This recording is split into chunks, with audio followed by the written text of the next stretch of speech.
አብርሃም አቤት አባ እንደው ቢመክሩህ አልሰማልክ ኧረ ተው አብርሃም ተው እኔ ወድጄ አይደለም የምንዘንዝ የእናትህ አደራ ከብዶኝ ነው ምን አለ አንዷን ጥሩ ክርስቲያን አግብተህ ብታርፍ ለነገሩ የታገኛለህ በተስካን መምጣቱንም ትተዋል እስቲ ምን ጎደለ የጠገበ ደሞ ውስጥ ትበላለህ ምን የመሰለ ሰፊ አልጋለህ አልጋ ጠብይ ነው እንዴ ያላገባው ይሱ ሁሉ ጊዜ እኮ ልጅነት የለም ይው እንደው አንዲት ትሁት እግዚአብሔር ባረካት ልጅ አቃለው እዚሁ ማን ነው እቺ ሴትይቱ ማን ነው ይሄ እንኳን ሴቶች ሁሉ የሚሄዱበት ሀገር ማን ነው አንተ እስቲ ንገረኝ ወደ ጆሮ የተጋብሮ ነው የሚሹካሹኩት አረብ ሀገር ማለት ሆኖ ተባረክ አረብ ሀገር እና እዛ ሄዳ ትንሽ አመም አርጓን የመጣች ጨዋናት ድምጽ ሲወጣት የማትሰማ ከቤተ ክርስቲያን ቤቷ ከቤቷ ቤተ ክርስቲያን እርግጥ ያለች ጨዋለች ላንተ የምትወና ግድ የለህም ያት ሳምንት ነው ራስ ያስተዋውቃል አንተማ መቼም እኮ ነው ዙሮብህ እንኳን የትዳር አጋር ልታፈልቅ ቀርቶ ራስህንም እኮ አንተ ጥለዋል ጠፍቷል ምን ታረግ ቤት ጠበላ ይረጭበት ዳይት እንኳን አትደግም አይደለም ለያቸው ብዬ ተውኩት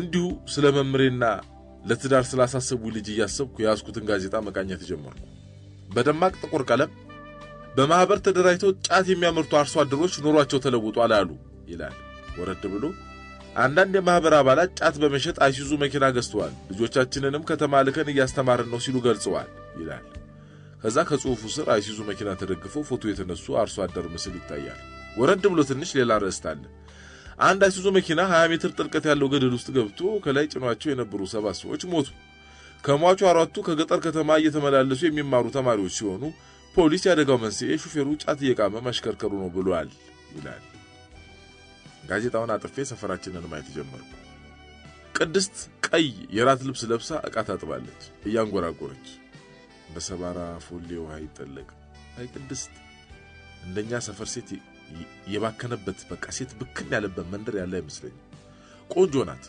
ሞዴል የመሆን ጽኑ ፍላጎት ነበራት እንደውም የሰፈር ልጆች ሲፎገሯት ውበት ውጫዊና ውስጣዊ ነው ሲሏት ሰምታ ውስጣዊ ውበቷን ለማየት አልትራሳውንድ ተነሳች ይሏታል ስታንጎራጉር እየሰማዋት በድምጿ ማማር በጣም ተገረምኩ ወይቺ ሀገር ዘፋኞቿ በየማጀቱ ዕቃ ያጠቡ ዕቃ ጣቢዎቿ በየአደባባዩ ንስፈን ያያሉ ያደነቁሩናል አልኩ ለራሴ የመንደራችን አንድ ሁሉ ከሞላ ጎደል እንደሚከተለው ነው ከጧቱ 12 ሰዓት አልማዝ የምትባል ጎረቤታችን በሯ ላይ ስለተጣሉ ድግምት ታማራለች ተራገባለች ጠበል ታርከፈክፋለች ድግምት በመጣል የሚጠረጠሩ ጎረቤቶቿን ታሸሙራለች ይህችኑ ኑሮ ብለዋት እያለች ከ12 ሰዓት ተኩል እስከ 2 ሰዓት ገደማ እማማ ዘቢደር ጭንቅሎ የተባለውን የልጅ ልጃቸውን ይረግማሉ ይሳደባሉ ይወግራሉ አንዳንዴ ወገራው ሲበዛ ገላጋዮች ይገባሉ ባጭር ቀር አሳድግህ ይሉትና ሲታመም ሆስፒታል አዝረውት ይዞራሉ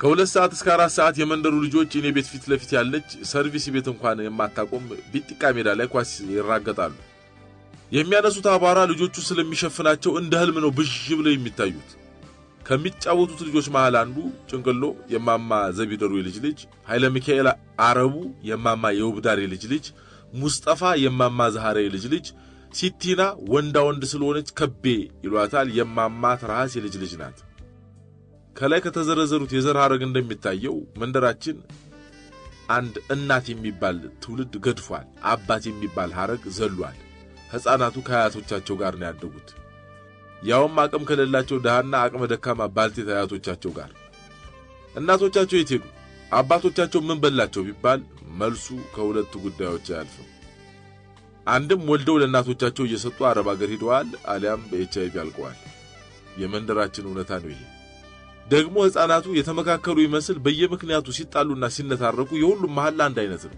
እናቴ ትሙት ነው የሚሉት ልክ ከ4 ሰዓት እስከ 5 ሰዓት ሁለቱ የመንደራችን እንጀራ ሻጮች ሙሉና ዝናሽ ዱላ ቀረሽ ስድድብ ይጀምራሉ በደንበኛ መቀማማት ነው የሚጣሉት ለማቅሽ ታጠኝ ደሞ ሙያ እንዳለው ሰው ማየት የተሳነው እንጀራ እየጠፈጠፍሽ ደግሞ ኩልታውሪ እጅባክሽ እኔ ሙሉ በወፍጮ ቤት ጥራጊ አይደለም ደሞ እጆቼን የማስተናግረው ጥረት ባለ ጤፍ ነው ታቂዋለሽ አንቺም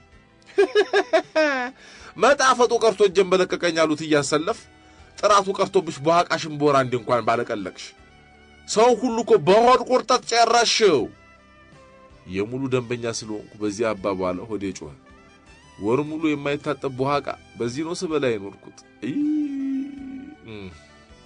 ልክ 5 ሰዓት ሲሆን ማማ መጣፈጥና ስንገነሽ ቡና ይጠራራሉ ወደ 6 ሰዓት ጀሚላ የቅንድቧን ኩል ጆሮና ጆሮዋ ጥግ ድረስ ተኩላ በስልኳ ያወራች ወደ ላይ ተጣደፋለች ሐቢቢ መጥቻለሁ እያለች አፍንጫ የሚሰነፍጥ ሽቷ መንደሩን ያወደዋል ጀሚላ ስታልፍ ጥርኝ ያለፈች ነው የሚመስለው የታከከችው ነገር ሁሉ ሽቶ መቼም ሐቢቢዋ ያፍንጫዋ መሸፈኛ ማስክ ያደረገ ሰው መሆን አለበት ይሄን ሁሉ ሳይከፋኛል ብቸኝነት ይጫጫነኛል ከወንዙ ተገንጥሎ ኩሬ ውስጥ እንደተቋጠረ ውሃ እዛው የምሻግት አሊያም የተቀመጥኩበት በትነት የማልቀ ነገር መስሎ ነው የሚሰማኝ የተረገመው ሁሉ ወደዛ አልቆ ስራዬ በገባ ወረ ለነገሩ ከውድ ይሻላል ብዬ እንጂ ስራዬም ሰልችቶኛል የባንክ ሰራተኛ ነኝ ብዙ ሰዎች የባንክ ሰራተኛ መሆኔን እንደ ትልቅና አስደሳች ስራ አድርገው ሲያወሩ ይገርመኛል ለኔ የባንክ ስራ በመድር ላይ ካሉ አስከፊ ስራዎች ሁሉ አስከፊው ይመስለኛል እንደውም ለሰው ሳይሆን ለሮቦቶች የሚስማማ ስራ ቢኖር የባንክ ስራ ነው ብዬ አስባለሁ አንድ አይነት ቅርጽ ያላቸው ብር የሚባሉ መርገምቶችን መቁጠር 4 አመት ሙሉ ቆጠርኳቸው ድፍን ሀገር የሚግራኮትለት ብር ለኔ አንዳች ቆሻሻ ነገር መስሎ ነው የሚታይ ብር ይሸታል ካላመናችሁ ወደ አፍንጫችሁ አስጠጉትና ሞክሩት እንደ ብር መጥፎ ሽታ ያለው ነገር አለ ለነገሩ ዘንድሮ ብር ላሽተተውን ብትሉ ልክ አፍንጫችሁ ላይ ሲደርስ ብን ብሎ ያልቃል ሰላቢ ባንክ ቤት ስትሰሩ ስጋችሁ በሱፍ ተጀብኖ ወሩ መጨረሻ ላይ የሱፍ ቆሎ መግዣ እንኳን የማይተርፋችሁ መናጢዳ መሆናችሁ ብዙ ሰው አይረዳም ቁጥርና ስጋት ባንድ ላይ የሚኖሩት ባንክ ቤት ውስጥ ነው ብር ስትቆጥሩ በስጋት ነው አንዱን የብር ኖት ሌላ የተደረበበት እየመሰላችሁ መፈተግ ሲያስጠላ የሆነ ነገር ትዛለኝ አንድ ቀን አንዷን ወዳለውበት መስኮት ጠጋለችና ትልልቅና የተራቆቱ ጡቶቿን መስተዋቱ ጋር ጨፍልቃቸው በሽንኩሩ ታናግረ ጀመር ደረታና ጡቷን የወረራት ብጉር መሰል ነጠብጣብ ያሰቅቃል 100 ሺህ ቁጫጮች የሚርመሰመሱበት ደረት ነው የሚመስለው እንደው አንዳንድ ሴቶች ምን ማሳየትና ምን መደበቅ እንዳለባቸው ማያውቁ እኔ ደግሞ ከኋላዋ ተራ የሚጠብቁ ደንበኞች ወደሷ ሲያፈጡ ይቺ ሴት ታዋቂ ትሆን ብያስብ ለካስ ወደኔ ስታጎነብስ በጣም አጭር ጉርድ ቀሚሷ ከኋላዋ ታፏ ድረስ በመራቆቱ ነበር ያ ሁሉ እይታ ምን ልታዘዝኝ በቤት አልኳት በሚያበሳጭ መሞላቀቅ ቻፕስቲክ አውጥታ ደብዘዝ አርጋ ከፈሯን አቀባችና ቁጭ አድርጋ ዘግታ ወደ ቦርሷ ከተተችው በትዕግስት ተጠበቅኳት ዶላር ተልኮልኝ ነበር ከየት ነው ከዲሲ አሜሪካ የላኪው ሰው ዳንኤል ማለትሽ ነው ያ እሺ ጥሩ ስንት ነው ላከልሽ $3 or $400 ዳንኤል ይላከላ ግን $100 ለዛው መላኪያው ከዛ እንዲቆረጥ ነበር ይሄንን ስነግራት ያ ዳኒ የምትለው ነገር ጠፋባት ስልኳን አውጥታ ደወለችና ጥርት ባለ አማርኛ አንቺ ያ ችጋራ $100 ብቻ ነው እኮ ይላከልኝ ዳንኤል እርገጤ ነው አትልም ወደ አንድ ቁሽሽ ያለ ቱታ የለበሰ ጎልማሳ ሰው መጣና ይቅርታ ይችን ብር ትራንስፈር ታደርግልኝ አለኝ እየተጣደፈ በልጅቱ ተከሻ ላይ የባንክ ደብተሩን ያቀበለኝ ልጅቱ የቱታው መቆሸሽ ደብሯት ፊቷን አጨፈገገች ወዴት ነው ወደ ጅማ መጠኑ 1.2 ሚሊዮን ሞልቃቃዋ ሰውየውን ቀጥ ብላ አየችውና ፈገግ ብላ ባክብሮት ቦታው ልቀቀችለት ወዲያው የሚያደርጋትን አሳጣት ወደዚህ ጠጋ ብለሃና ግሮሺ ሶሪ ቦታ ያስኩብህ ዞሮማ ላያት የውሸት አክብሮቷና ፈገግታዋ ከሰር ሰውየው እናትዬ ሰራ ልቡን ያወለቀው ላባደር ነው ሰርቶ ይደት ወይኔ ዳኒ ያለችው ልብ ውስጥ ቀር በቃ ይሄ ነው ስራዬ ብር መቁጠር መስጠት ብር ማስገባት ማስወጣት ቢሆንም ግን ከውድ ይሻላል እማማ መጣፈጥ ስንቀነሽን ቡና ሲጣሩ ሰማሁ ገና 5 ሰዓት ወይዳ ቅድስታውንም እያንጎራጎረች ነው የቤቱ ወለሉ ጣራና ግድግዳው ትላለች የቤታቸው ግድግዳና ጣራ ከውጭ በኩል በረጅም መጥረጊያ ያጸዳች ነው ቁጭ እኮ ናት ግን ጸይም ቆዳዋ ጥርት ያለ በተለይ እንዲህ ከኋላ ሆና ስትንጠራራ ላያት ያቦ ሸማኔሽን ቅድስት ቆንጆ ናት እንደው ተፈራርተን እንጂ እኔና ቅድስት እኮ ግን ሳንከጃጅል አልቀረን ባዩዋት ቁጥር አቅፈ ሳማት ይለኛል እኔም እሷም በሰበብ አስባቡ እቤቴ ጎራ ማለት ታበዛለች ግን እንፈራራለን ቅድስት አርሴማ ሀያት ጀሚላ ሜሮን ሂሩትና ሄለን አረብ ሀገር ለሥራ ሄደው የተመለሱ የመንደራችን ሴቶች ናቸው ያልተመለሱትን አረብ ሀገር እዛው ይቆጠራቸው። መጀመሪያ አረብ ሀገር ሄደችው አርሴማ ነበረች፣ እንዳሁኑ ባልተለመደበት ጊዜ። ታዲያ አርሴማ ብዙ አልቆየችም። ባልታወቀ ምክንያት በ3 ወራት ተመለሰች። 9 ወር ሲሞላት ግን ምክንያቱ ታወቀ። ወንድ ልጅ ተገላገለች። የመንደሩ ሰው እርጉዝ መሆኗን ካወቀበት ጊዜ ጀምሮ የሚወለደው ልጅ አረብ ይመስላል አይመስልም እያለ ሲነታረክ ሲወራረድ ብር ሲያሲዝ ከረም። አርሴማ የሚያምር ክልስ ልጅ ወለደች። ገና ከአራስ ቤት ሳትወጣ ደግሞ መነሻ ያልታወቀ ወሬ ይናፈስ ጀመር። አርሴማ የወለደችው ተሰራበት ከነበረ ቤት ተቀጥሮ ከሚሰራ ፓኪስታናዊ ዘበኛ ነው። ቱ ለሞላ ወንድ አንገት ደፊ ሀገር አጥፊ ተባለ። ይሄ ወሬ እድሜው ከሳምንት አላለፈ። የመልስ ምት በሚመስል ሌላ ወሬ ተተካ። አርሴማ ያረገዘችው ከኩዌቱ አሚር ሁለተኛ ልጅ አብድል ናስር ነስረዲን ነው አሉ። እነሱ ቤት ነበር የምትሰራው አሉ። ይሄኛው ወሬ ከመጀመሪያ የበለጠ ገነነ። እንደውም በቅርቡ መጥቶ ሰፈራችንን በሊዝ ሊገዛውና ለአርሴማ በኢትዮጵያ አንደኛ የሆነ ህንጻ ሊገነባላት እንደሚችል ሁሉ ተወራ። ሲወዳት መቼም ለብቻው እሷን ሳይ ጠምጣሙ እስኪበር እኮ ነው አሉ እንደው የሚምነሸነሽው የተባለ ወሬው ደመቀ። ጠምጣሙ እስኪበር የሚያፈቅር የአሚር ልጅ እዚህ ጭርንቁስ መንደራችን ውስጥ መጥቶ ለማየት ጓጓሁ። የፍቅርን ኃያልነት ለመታዘብ ፈለሁ። ሕፃኑ ልጅ አያቱ ኃይለ ሚካኤል አሉት። ይኸው ሲጋጭ ኃይለ ሚካኤል አብደል ናስር ነስረዲን። በዚህ ሁኔታ የመንደራችን አባል ሆነ። አረቡ ይሉታል በቅጽል ስሙ። በኢትዮጵያና በኩዌት መካከል የወደፊት ለሚኖረው ወዳጅነት ይሄ ታሪካዊ ቦቀቀላ ታላቅ ሚና ይኖረዋል ያሉም ፖለቲከኞች ነበሩ። አድጎ 10 ዓመት እስኪሆነው ግን አባቱ ነኝ ያለ የአሚር ልጅ አልታየም። አንድ ቀን ታዲያ አያቱ አሚሩ ቀርቶበት ዘበኛው በመጣና አባትነቱንም ታምባወቀው ብለውት ቆጭ። ከአርሴማ በኋላ ሜሮንና ጀሚላ አረብ ሀገር በመሄድ 2 ዓመት ቆይተው ተመለሱ። እነ ጀሚላ ቤት አዲስ ምንጣፍ ስለተነጠፈ ጫማ ሳያወልቁ መግባት ተከልክሎ ነበር። በአንድ እግሩ ምንጣፉን የረገጠ እንግዳ በጀሚላ ጩኸት ሁለተኛውን እግሩን በአየር ላይ እንደተንጠለጠለ ደርቆ ይቆማል። እማዋማ ሐዋ የጀሚላ እናት ናቸው። ታዲያ አሬን ነው ምንጣፉ ዲያሽልኝ እንደው ስታመም ጥያቄ ሲቸግር የደራሽ ጎረቤትና አታሳኪብኝ አሉ። ሲቆይ ግን ምንጣፉን ቆሸሸ፣ ማገቡም ተወ። መጀመሪያ ቤተሰቡ ከዛም ሁላችንም መንደርተኞቹ በየጫማችን ገባንበት።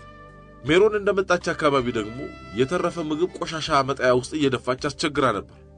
አረ ለልጆች መክሰስ ይሆናል እንዴ እህሉን እኮ ትጥራለው እኮ ይሄል አንቺ ልጅ ብትባል ላላላላላ እያለች መገልበጥ። ከወሮች በኋላ እንኳን ሊተርፍ ዋናውም እያነሰ ቤተሰቡ መነጫነጭ ስለጀመረ እህል መድፋቱን ተወቸው። አረብ ሀገር የሄዱት ሁሉ ኮንትራታቸውን ጨርሰው ባንዴ ወደ መንደራችን በመጡበት ወቅት የሚገርም የባህል፣ የኢኮኖሚ፣ የቋንቋ መቀየር ተከሰተ። ፓስፖርት፣ ቪዛ፣ ኮንትራት፣ በርሜል፣ ካርጎ፣ ጉምሩክ፣ ሀቢብቲ ቃላቶች ተዘወተሩ። በመንደራችን ሻይ አብዝቶ መጠጣትና ሩዝን ከእንጀራ እኩል ገበታ ላይ ማቅረብም ተለመደ። እርስ በርስ መንደርተኞቻችን ሲጣሉ አረብኛ ስድቦችን መቀላቀል ሁሉ ተጀመረ። እንደውም አንድ አረብኛ ስድብ ለኔ ደርሶኛል። ቅድስት የአስቴር ሲዲ ልትዋስ ቤቴ ስትመጣ በቃሌ የሸመደድኩትን ግጥም ብቻዬን ሳነብንብ ደረሰችና ሂድ መጅኑን ብላኝ ሄደች። በኋላ ሜሮን እንደተረጎመችልኝ ከሆነ ወፈፌ ማለት ነው። በዚህ ወቅት ሂሩት አረብ ሀገር ሄዳለሁ ብላ ተነሳች። አንቺ ደግሞ ምን አጣሽ? ኑሯችሁ ጥሩ ትምህርት እየተማርሽ ብትባል እንዴት ነው ምን አጣሽ? ተውኝ ባካችሁ እንደ ወዳ ታስብሱኝ እንጂ ያጣሁትንማ እኔ ነኝ የማውቀው። የመንደሩ ሴት ሁሉ በአረብኛ ሲሳደብ እኔ እስከመቼ በአማርኛ እየተሳደብኩ እኖራለሁ አለች። ማን ከማን ያሳል። ሄደችና 2 ዓመት ቆይታ ብዙ አረብኛ ስድቦችና አንድ በርሚል ልብስ ይዛ ተመለሰች። አስገራሚ በሆነ ሁኔታ በርሚሉ ውስጥ ሙሉ የቤሩት 100 አለቃ ዩኒፎርም ተገኘ። የሂሩት አባት ያንን ግጥም አድርገው ለብሰው አንዳንድ ቤሩት ኖረው የመጡ ሴት እህቶቻችን በሰላም ሀገር ሲያስደነግጡ ከረሙ። ሂሩትም ሐሜት አልቀረላት። ፖሊስ ቤት ተቀጥራ ነበር የምትሰራው፣ ልብሱን ሰርቃ አምጥታ ነው አሏት። ሂሩት ግን አንድ ቀን ቁጭ ብላ ስናወራ ስለ ዩኒፎርሙ ታሪክ ነገረች። 100 አለቃ ሂሩትን ድንገት አያትና በፍቅሯ ተነደፈ። መጀመሪያ ባህር የተጠለፈ ማሐረቡን ላከላት። የፍቅር መግለጫ መሆኑ ነው። ዝም ስትል አሃ አንሶብሽ ነው በማለት የፖሊስ ኮቱን ከነሙሉ ማዕረጉ ላከላት። በመጨረሻ መልስ ሲያጣ ሱሪውን ላከላት። በሱሪው ተጠቅልሎ ደግሞ ክላሽንኮፍ ጠመንጃ አብሮ ነበር። እንግዲህ ወንድ ልጅ ሱሪና ጠመንጃውን ከሰጠ ምን ቀረው? ይሄ ምስኪን አፍቃሪ ፖሊስ እስካሁን በፓካውትና በግልገል ሱሪ በቤሩት ጎዳናዎች ላይ ግዳጁን እየተወጣ ይገኛል። አድርስ እኮ ነው። ሂሩት የዩኒፎርሙንና ክላሽንኮፉን ጠመንጃውን ይዛ ወደ ኢትዮጵያ ስትገባ ኤርፖርት ፍተሻ ላይ ተያዘች። መሳሪያው አልፍም ይወረሳል፣ ዩኒፎርሙ ግን ችግር የለውም ማስገባት ትችላለሽ አላት ፈታሹ። አረ የሰው ስጦታ ነው በእናታችሁ እንዴ! ምን አይነት ሀገር ነው? ህግ ነው። ግግም ወደ ኃላፊ ቢሮ ገብታ ጉዳዩን ነገረች።